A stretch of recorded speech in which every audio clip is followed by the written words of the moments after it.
Morning students, welcome to Babanomics channel. Dear students, आज मैं class 11th का production chapter पढ़ाऊंगा। So my dear students, what is production? अगर general way में define किया जाए तो production is defined as the transformation of inputs into output, यानी इनपुट्स को आउटपुट में कन्वर्ट करना, इनपुट से आउटपुट बनाना ही प्रोडक्शन होता है। यानी किसी भी चीज को प्रोड्यूस करने के लिए हमें फैक्टर इनपुट्स की जरूरत होती है और नॉन फैक्टर इनपुट्स की जरूरत होती है। फैक्टर इनपुट्स क्या होता है? Land, labour, capital and entrepreneur. और जो नॉन फैक्टर इनपुट्स क्या होता है? Raw material. तो without non factor inputs there is no use of factor inputs in production. Similarly, without factor inputs there is no use of non-factor inputs in production. तो production होता क्या है? Production का actual meaning होता है inputs को output में convert करना, इनपुट से आउटपुट को ट्रांसफॉर्म करना, इनपुट से आउटपुट को बदलना ही प्रोडक्शन होता है। In other way we can also say production is addition of utilities or creation of utilities among goods and services. यानी goods and services में utility डालना, utility create करना, utility को add कर देना is also known as production. The very simple example I am giving you. I am starting my example from your kitchen. Kitchen में बेटा जो मिल्क है, मिल्क की अपनी यूटिलिटी है, लेकिन उसी मिल्क में मम्मी चावल डालती है, चीनी डालती है और खीर बना देती है। This is called production. Kitchen में अगर रॉ चिकन पड़ा हुआ है, मसाले पड़े हुए हैं, ऑनियंस पड़ा हुआ है, टोमेटो पड़ा हुआ है, इन सबकी यूटिलिटी है। मैं ये नहीं कहता इनकी यूटिलिटी नहीं है। They have their own utility, उनके पास अपनी यूटिलिटी है। लेकिन मम्मी ने क्या किया, या किचन में हम क्या करते हैं, उसको किसी टेक्निक के थ्रू, प्रोसेस के थ्रू जब हम बटर चिकन बना देते हैं, it is also non production because it has created utilities among goods and services. So you can think thousands of examples surrounding us. हमारे आसपास में देखते चलो, या तो यूटिलिटी को हम क्रिएट करते हैं या यूटिलिटी को ऐड करते हैं, वो हमारा प्रोडक्शन होता है। सो स्टूडेंट्स, जिस प्लेस पे प्रोडक्शन होता है उसे हम प्रोडक्शन यूनिट कहते हैं। वो प्रोडक्शन यूनिट कुछ भी हो सकता है। That production unit can be your kitchen, that production unit can be a production farm, that production unit can be school, that production unit can be coaching center. Anywhere where inputs are converted into output is called production unit. Okay? So production unit वह place है जहां input से output को convert किया जाता है, या production unit वह place है जहां inputs को output से transform किया जाता है। Dear students, now the next point comes in our mind, what is production process? Process एक टेक्नोलॉजी होता है, एक तरीका होता है, एक मेथड होता है। आपके पास इनपुट्स है, लेकिन अगर आपको मेथड पता नहीं है तो आप आउटपुट क्रिएट नहीं कर सकते। घर में सब चीज पड़ा हुआ है, लेकिन अगर मुझे चिकन बनाना नहीं आता है, या घर में उड पड़ा हुआ, कई चीज पड़े हुए हैं, अगर मेरे पास टेक्नोलॉजी नहीं है तो मैं विदाउट टेक्नोलॉजी उस इनपुट्स को यूज नहीं कर सकता हूं और उस इनपुट से कोई आउटपुट ट्रांसफॉर्म नहीं कर सकता। तो इनपुट से आउटपुट बनाने का जो प्रोसेस होता है, जो टेक्नोलॉजी होता है, या आप ऐसे कह सकते हो कि जिस टेक्नोलॉजी के थ्रू, जिस मेथड के थ्रू, जिस प्रोसेस के थ्रू या जिस तकनीक के थ्रू हम इनपुट से आउटपुट को कन्वर्ट करते हैं, that is called production process.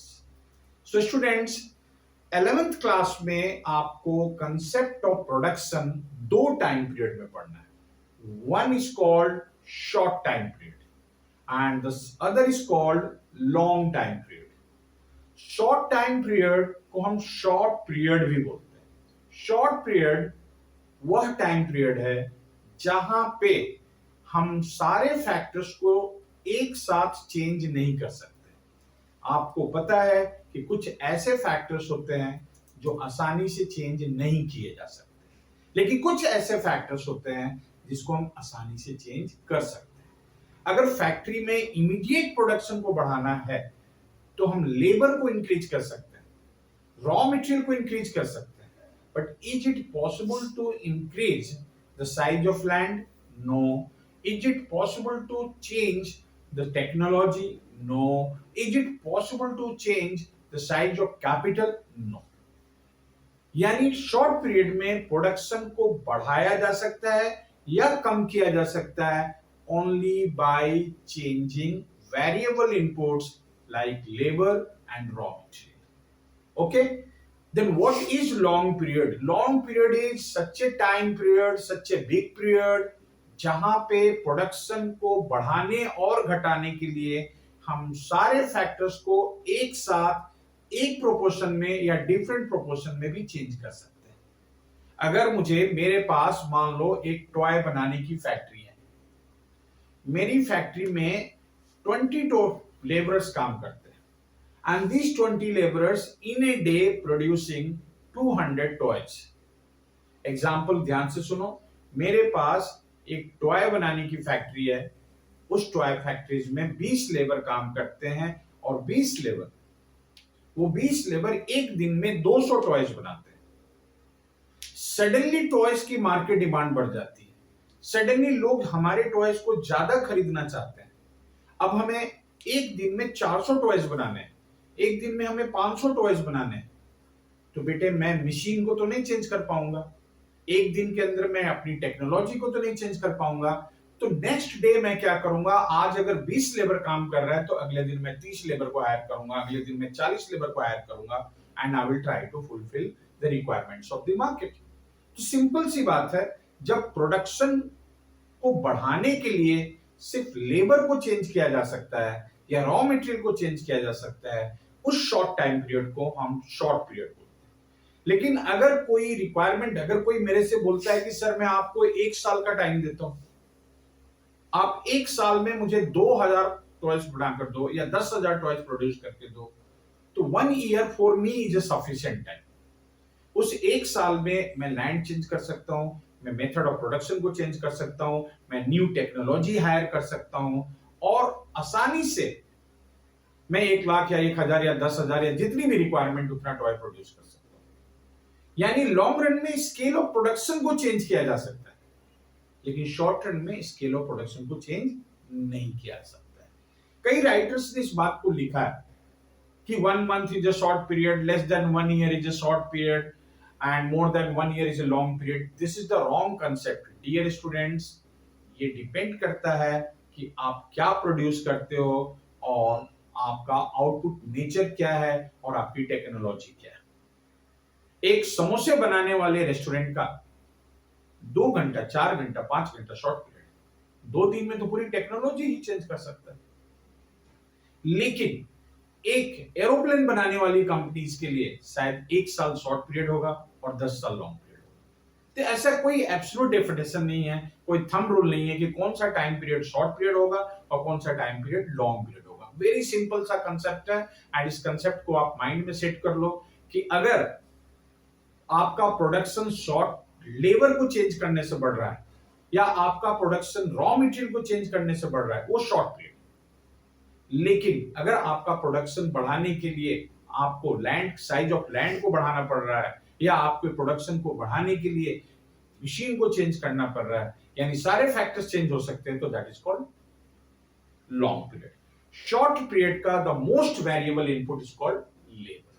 तो आपके सिलेबस में क्या है? आपका सिलेबस है the behaviour of total production and marginal production in short period, the relationship between average production and marginal production in short period, and you can say in short run there is only one law is variable and that is called law of variable proportion. तो चलो हम अभी सीधी सी बात करते हैं, total production क्या होता है।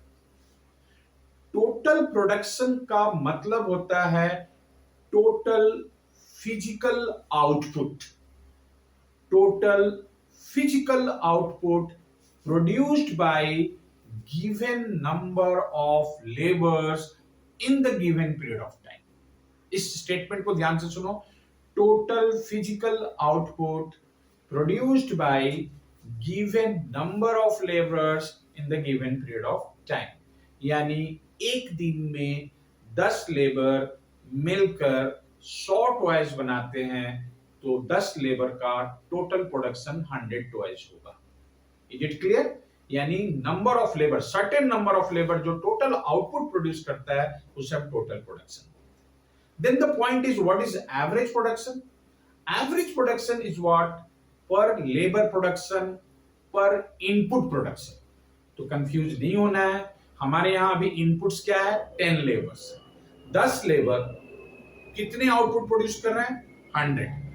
10 लेबर कितने टॉयज प्रोड्यूस कर रहे हैं? 100। तो एक लेबर का एवरेज प्रोडक्शन क्या हुआ? 100 by 10 labour, that means 10 production, यानी 10 toys is the average production of one labour. May be किसी लेबर ने 20 बनाया हो, किसी ने 10 बनाया हो, किसी ने 5 बनाया हो, लेकिन आप एवरेज की बात करते हो तो एवरेज सबके नाम पे, सबके हिस्से में 10 आ गया। Then the point is what is marginal production?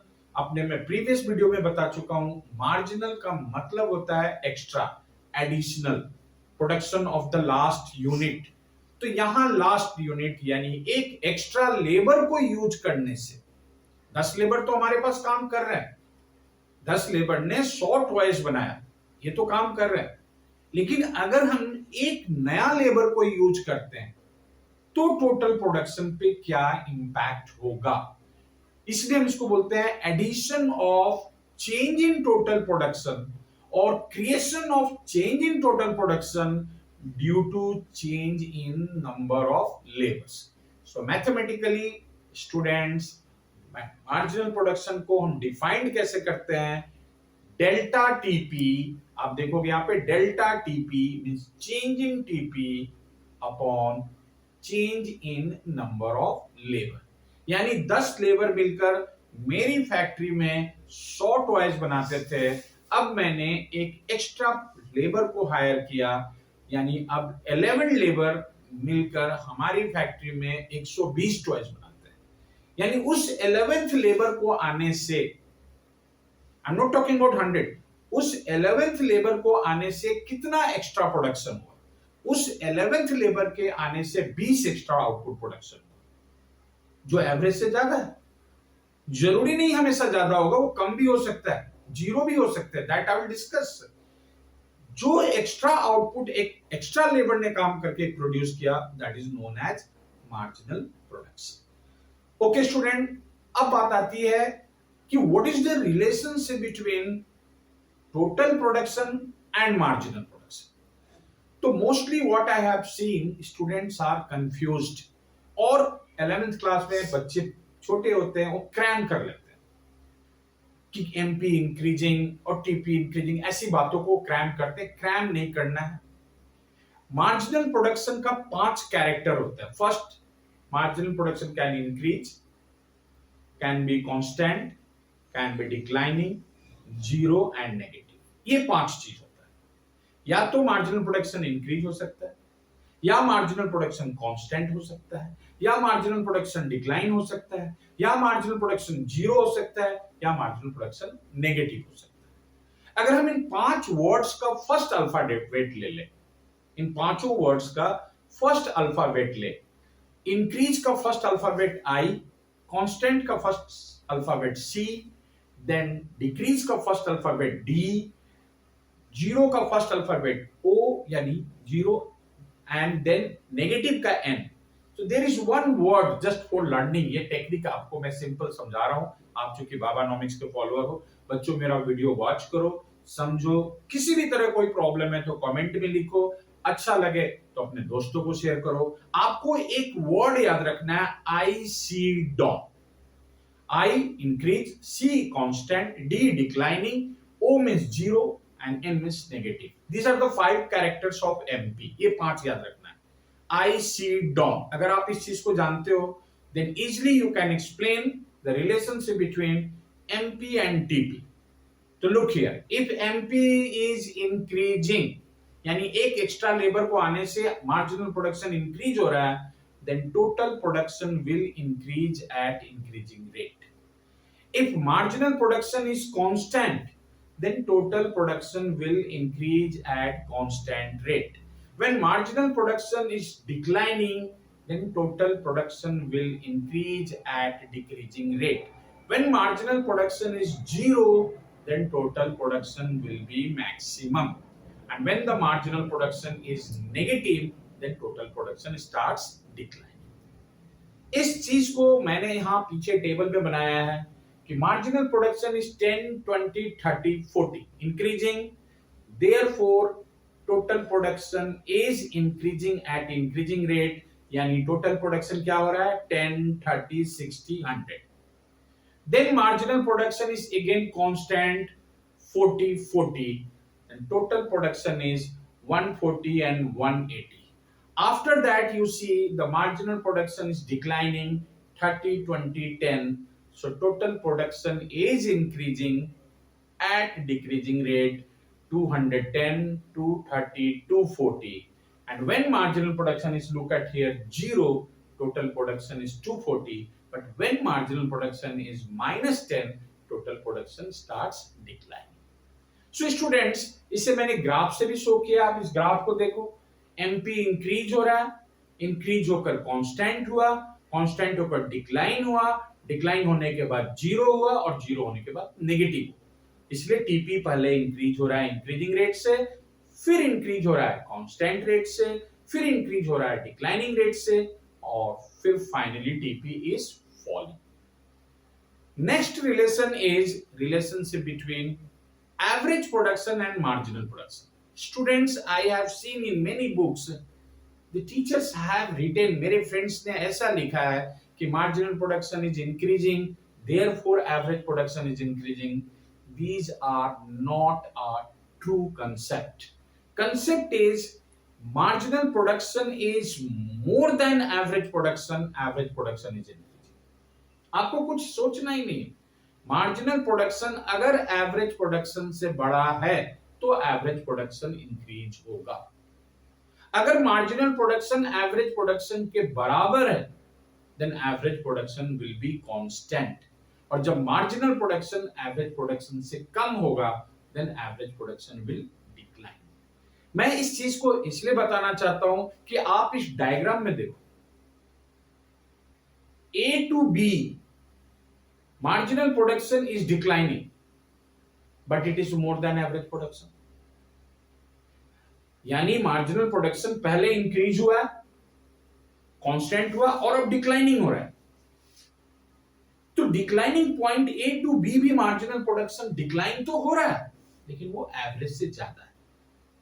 तो जब तक मार्जिनल एवरेज से ज्यादा होगा कोई भी चीज, या प्रोडक्शन हो, कॉस्ट हो, कुछ भी हो, अगर मार्जिनल एवरेज से ज्यादा है तो एवरेज इंक्रीज होगा, और अगर मार्जिनल एवरेज के बराबर है तो एवरेज कांस्टेंट होगा, और मार्जिनल एवरेज से कम है तो एवरेज विल डिक्लाइन. मैं ये नहीं कहता कि सिर्फ प्रोडक्शन में एप्लीकेबल है. It is applicable for everywhere in every field. It's a mathematical concept. मान लो आपके स्कूल में 5 पेपर हुआ हाफ ईयरली में, 4 पेपर के आपके रिजल्ट मिल चुके हैं. 4 पेपर में आपके जो मार्क्स आए हैं वो 240.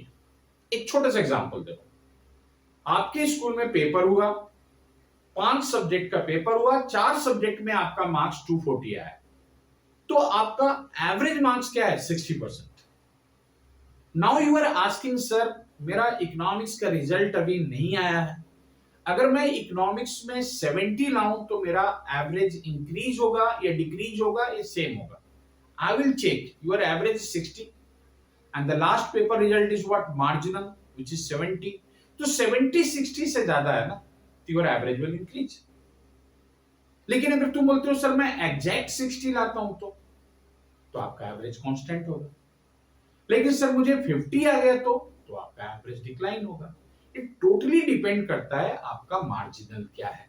इस चीज को आप हंसते खेलते कई एग्जांपल में देख सकते हो. किसी क्रिकेट प्लेयर का एवरेज स्कोर है 40 और लास्ट मैच पाकिस्तान से हो रही. अब अगर प्लेयर ये बोलता है या प्लेयर ने लास्ट मैच जो मार्जिनल मैच है उसमें उसने 50 रन स्कोर किए, यानी उसका जो मार्जिनल स्कोर है उसके एवरेज स्कोर से ज्यादा है। तो जब मार्जिनल स्कोर एवरेज स्कोर से ज्यादा है तो एवरेज इंक्रीज होगा। लेकिन अगर वो लास्ट मैच में भी 40 स्कोर करता है, मार्जिनल मैच में भी 40 स्कोर करता है, तो उसका एवरेज कांस्टेंट होगा। लेकिन लास्ट मैच में अगर वो 40 से कम स्कोर करता है तो मुझे कोई जरूरत नहीं है उसका टोटल चेक करने का। अगर उसका एवरेज 40 चल रहा है और नेक्स्ट मैच में उसने 35 बनाया तो मैं बोलूंगा उसका एवरेज अब डिक्लाइन होगा। Students, thank you for watching this channel. Next channel में आपको मैं डिस्कस करूंगा law of variable proportion and what are the causes of this. Thank you very much.